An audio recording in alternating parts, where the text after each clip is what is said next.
Good morning, Bear Nation. Bear Brief, 3 November 25. Couple of things. First, one of my favorite quotes. It's an American Indian quote. Only a white man could cut one end off of a blanket and sew it on the other end of a blanket and think he had a longer blanket. Daylight savings time is a scam. Disapprove. Don't like it. Just let the sun and the moon and the stars do what they do, please and thank you. Yeah, alright. Next, and this is dead serious. Take a note, write it down, put a note on your phone, whatever. If I ever on YouTube or on Patreon post a song called "The Sky is Red" by the band Leprous. "The Sky is Red" by the band Leprous. That means, I believe, this is no longer a drill. And it is time to take immediate defensive countermeasures. Tracking. I will never post that song, even though I'm a fan. I will never post that song unless it is an indicator that we have shifted from maybe to definitely. Okay. Bear Independent Brief, 3 November 25. Now that the federal government shutdown has stretched more than a month, the consequences are hitting. Transportation Secretary Sean Duffy made it clear on ABC's This Week that flight delays and cancellations are becoming unavoidable. Quote, "We will delay, we will cancel any kind of flight across the national airspace to make sure people are safe," he said, acknowledging the reality of staffing shortages spreading across air traffic control facilities. Okay, well, we'll turn the air traffic control off, but we won't mention the fact that Boeing's products continue to just fall right out of the sky. I have many friends and loved ones that still continue to participate in civilian aviation that just blows my mind. Now, everybody prioritizes threats differently. Some people are almost blissfully unaware of the fact that threats exist in the first place. Yeah. Between TSA and Boeing and air traffic control and blah, blah, blah. No, I'm not interested. Thank you very much. Oh, speaking of travel, I'll be doing some of that this week, so you will see me when you see me. So manage your expectations. According to the Federal Aviation Administration, nearly 50% of all major control facilities are dealing with these shortages, with the controllers forced to work without pay during the shutdown. Now, I understand. So there's a biblical principle for this. A workman is worth their hire. Do not muzzle the ox as it treads out the grain. I get that. There's also, how shall we say? There should be an understanding if/when the government shuts down, which is not a new thing, and you're dependent upon the government for your paycheck, there should be an expectation there that these types of things are possible. That if the government shuts down, you don't get paid. And since you work for the government, there's a possibility that this might occur. It's part of why I'm a very big fan of having a war chest. Dave Ramsey calls this an emergency fund. And then savings, right? And Dave is pretty dang good at getting people out of debt. He's great at the defensive. I don't know that I don't really like his offensive money advice, but on the defensive, he's phenomenal. So yeah, having a little stack of cash, which I know is very difficult to do in 2025, but one could assume that if you've been working for the government for a while, that you have seen this before, and therefore you got a little sack of cash somewhere, or some ones and zeros in the bank or whatever. I'm just saying, I've been out of work before. And nobody, well, actually, that's not true. That's not true. Most of the time, all but one time, nobody did anything for me. My hands, my back, and my brain all combined together to somehow provide some income for my household.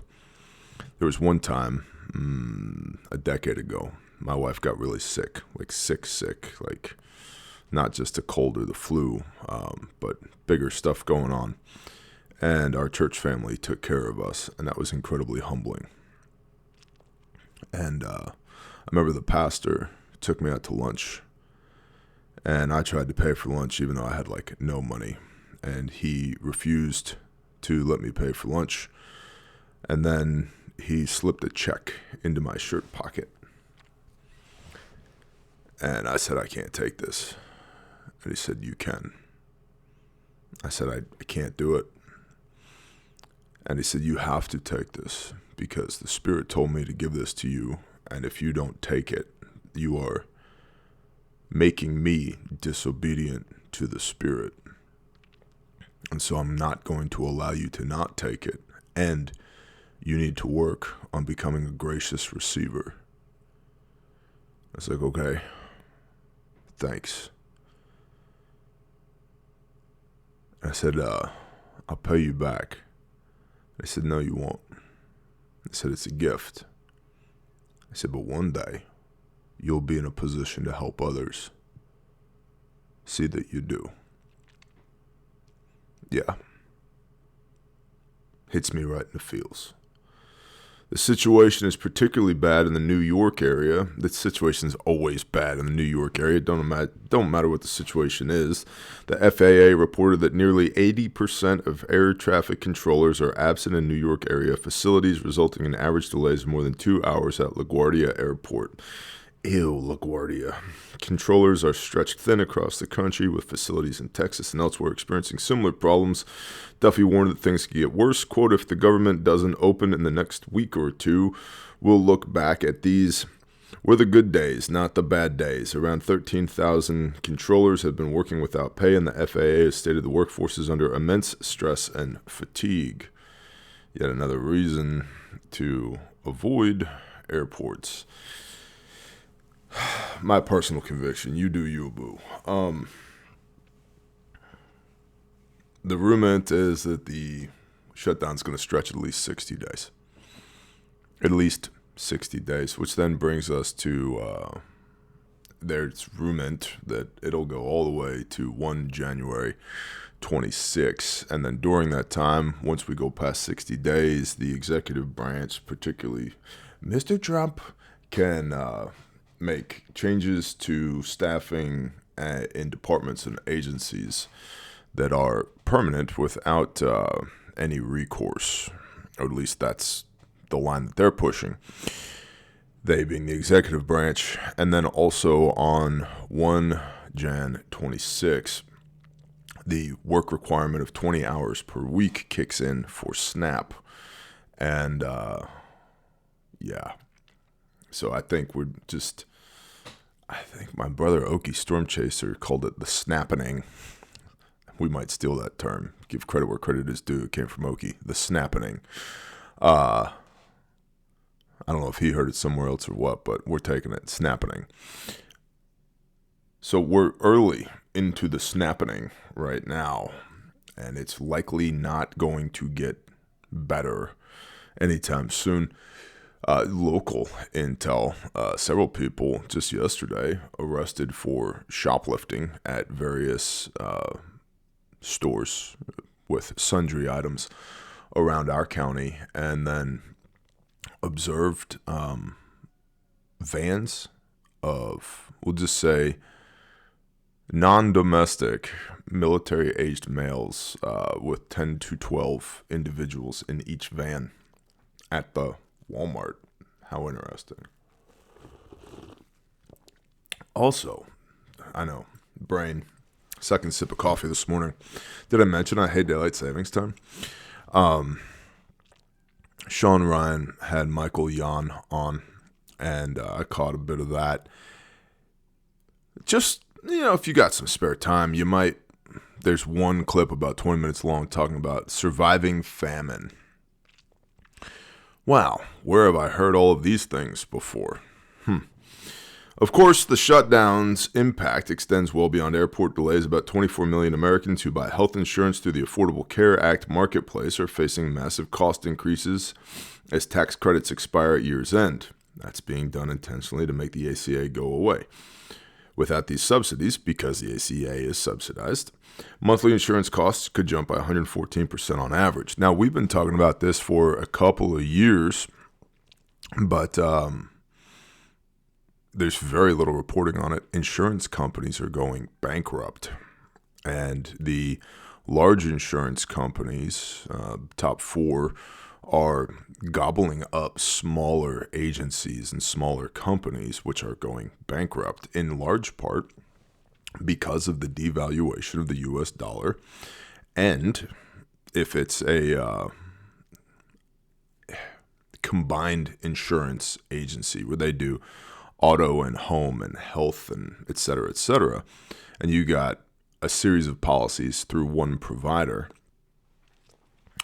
things like home insurance, not only just driven by the housing market, which is teetering on the edge of collapse, as is the entire financial system, by the way, and that's something to keep on your radar. The increase in insurance payouts due to high-value areas experiencing unprecedented storms and incidents like Hurricane Helene and like Maui and others, which all interestingly in areas that have been designated as 15-minute cities, aka modern prisons, but they can't afford the payout, and so they're going bankrupt. And so the insurance marketplace is very unstable as it is. For small business owners like Stacy Cox in Utah, the numbers are staggering. Cox and her husband were paying $495 a month for coverage, but without tax credits, their premiums are estimated to hit $2,168, a 338% increase. I know. These are all economic indicators. I'm sorry, Stacy Cox, but, I don't have health insurance. I have a wallet. That's how I solve my problems, because I did the math, and it's just not worth it. It's cheaper. You know how much it costs to have a baby? The answer is $4,000 cash. But that gets into offensive money planning rather than defensive. Quote, "It's horrific to actually see the real numbers," end quote, she told the BBC. Experts predict 7 million people will drop marketplace coverage if the credits end, with 4 to 5 million losing healthcare coverage entirely. Naturally, that loss of cash flow would then reverberate through the system. And there's the Food Assistance Program, SNAP, which serves about 42 million Americans. Now, that number, again, is listed as 42 million Americans, but it's 42 million individuals that are in America. The data there is 80+% of those individuals are not citizens. They are newcomers, as the Democratic Party calls it, that were given a suite of benefits, including health care and food benefits and stipends for rent and blah, blah, blah, blah, all with taxpayer money. All with taxpayer money. That's part of why I think the SNAP benefits are being allowed to lapse, is to disincentivize those individuals to stay here. Now, if we zoom all the way out, why would we want to get as many of these people to self-deport as possible? Everything, everywhere, all at once. Because why did I tell you about The Sky is Red by Leprous? everything, everywhere, all at once, and as many combatants and potential combatants as can return to their original homelands outside of our borders, the better it's going to go for the centralized federal government, state-level governments, and then ultimately the citizenry that is embroiled in conflict here domestically. And just because somebody's not a combatant from somewhere else doesn't mean they don't have the potential to negatively impact us during conflict. It's what we're talking about in the Civilian Resistance Operations series of videos that hopefully you're watching. If you've been noticing, if you've been watching the CRO videos, let me explain my tact to you. Bear shows guns on camera. Ooh, is that gun? I like gun. Me like gun. He like gun. Rapport. You, me, same, same. Ooh, I watch Bear video. Yes, and there's legitimate information on that front. But I am sprinkling in concepts about auxiliary, guerrilla, and underground. And those three different facets of what a resistance looks like. And the different roles that members of those different facets of the resistance, the auxiliary, the underground, and the guerrillas play in a long-term, protracted domestic conflict. Long-term, protracted domestic conflict. So, if 80+% of SNAP recipients are not actual American citizens and they self-deport, that's a good thing, because even if they're not combatants, they're not guerrillas, they can absolutely function as auxiliary and underground. They still represent a potential threat. So the winnowing, the sifting, the John 8, the Isaiah 41 sifting that is being attempted by holding back these SNAP benefits is in large part intentional. And remember, not very few things happen for one reason, especially as we move up the echelons of control. Federal judges in Rhode Island and Massachusetts intervened Friday, ordering the Trump administration to use the appropriate contingency funds, approximately $5.5 billion, which is 2 weeks of funding for SNAP. By the way, what is it, $10 to $12 billion a month to keep the program running. Nationwide, 40% of SNAP recipients are children, with 1.2 million veterans and 8 million seniors also relying on the program. The administration had claimed that there was no legal way to access the funds, but the courts ruled otherwise, forcing the government to tap emergency money to prevent widespread hunger. Now, additionally, the Trump administration, my last understanding was they were like, yeah, we'd love to tap those funds. And the judge says that we have to, but legally we can't. So also, we now get into this area yet again where a judge somewhere other than the Supreme Court says the president must do thing, which brings up the question of sovereign authority and ultimate authority of the executive branch, the commander-in-chief, and POTUS, President of the United States of America. The political standoff shows no signs of quick resolution, which means outside of court rulings, the effects will continue to deepen. Democrats are demanding renewal of health care subsidies and reversal of Medicaid cuts because, why? Because their new constituency is the newcomers, because their historical voting blocks have seen that maybe these people don't have their best interests at heart. And so, in large part, what the Democratic Party has done is import new voters. Again, nothing happens for one reason. I have said forever that these new voters are also a fail-safe in more than one way. See my earlier comments about auxiliary, underground, and guerrilla forces. Everything, everywhere, all at once. But we have to appease the masses that we have imported, thus say the Democrats. And so we got to make sure that they get their SNAP benefits and their housing and their health care and et cetera, which they are called entitlements, but they're entitled to nothing as far as I'm concerned. If I'm not entitled to them, nobody else is either. Now, what about our seniors? What about our vets? Yes, forsake not the widow and orphan and honor those who have laid down their life or put their life on the line for the protection of the country? Yes. I'm talking generally speaking. Newcomers versus American citizens. American citizens first. American citizens first. Then everybody else. This is positions of strength. But my point is, if the Democrats can't keep their newcomers, their contingency on a leash and appeased, then there's the potential that these people turn against the Democrats anyway.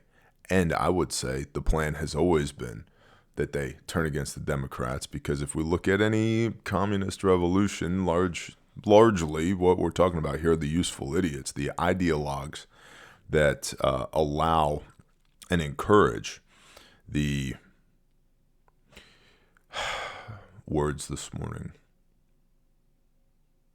The development of, they create the cover for action for policies like this and invasions like this, etc., etc.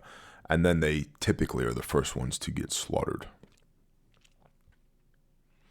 Republican leaders argue these issues should be handled separately after the government reopens. Meanwhile, essential workers continue to show up without paychecks, critical services teeter on the edge, and millions of Americans face tough choices about healthcare, food, and basic necessities.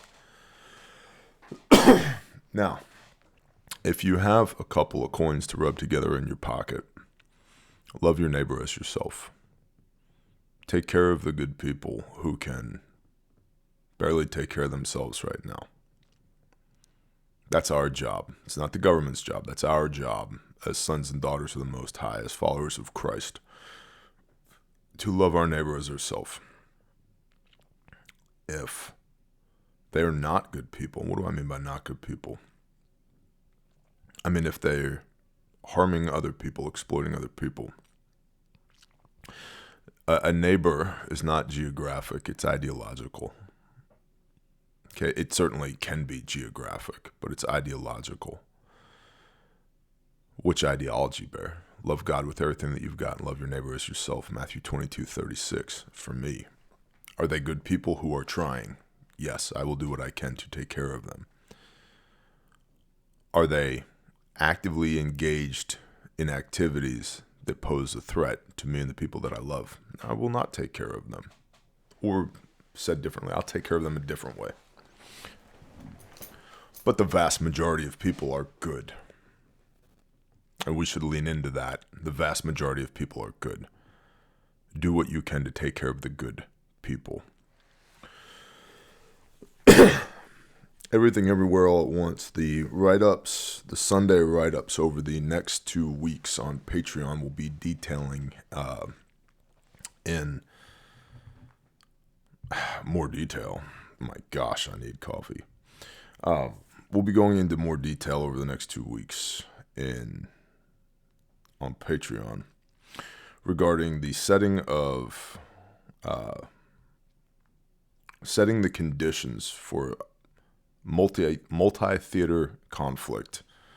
Everything Everywhere All at Once. So those are the next 2 Sunday write-ups on Patreon, and I give this to you because it's the beginning of the month. Patreon's $10 a month. It's the best time to join. It's the beginning of the month. Check it out.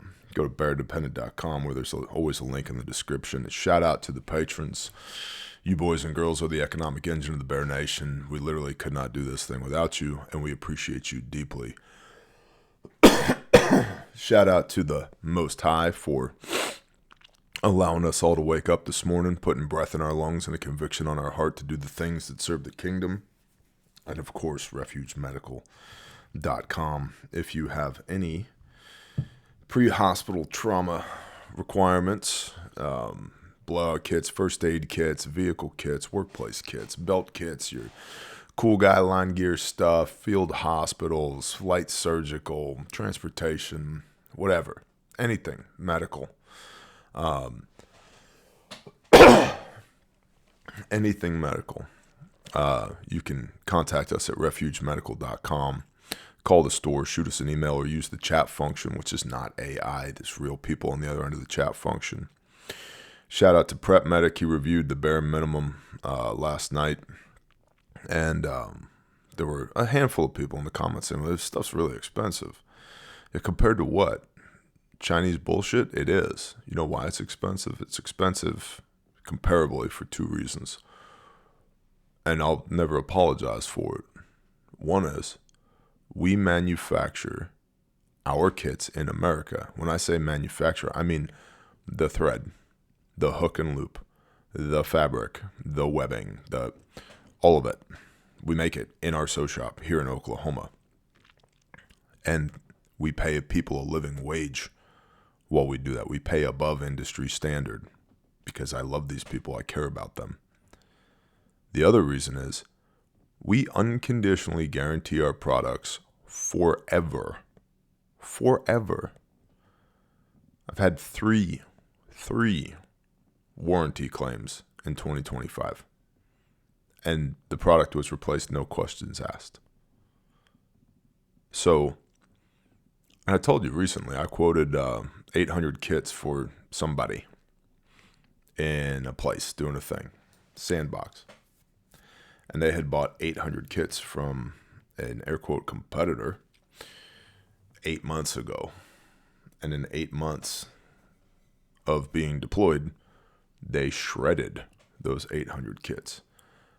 And now they're buying Refuge to replace it.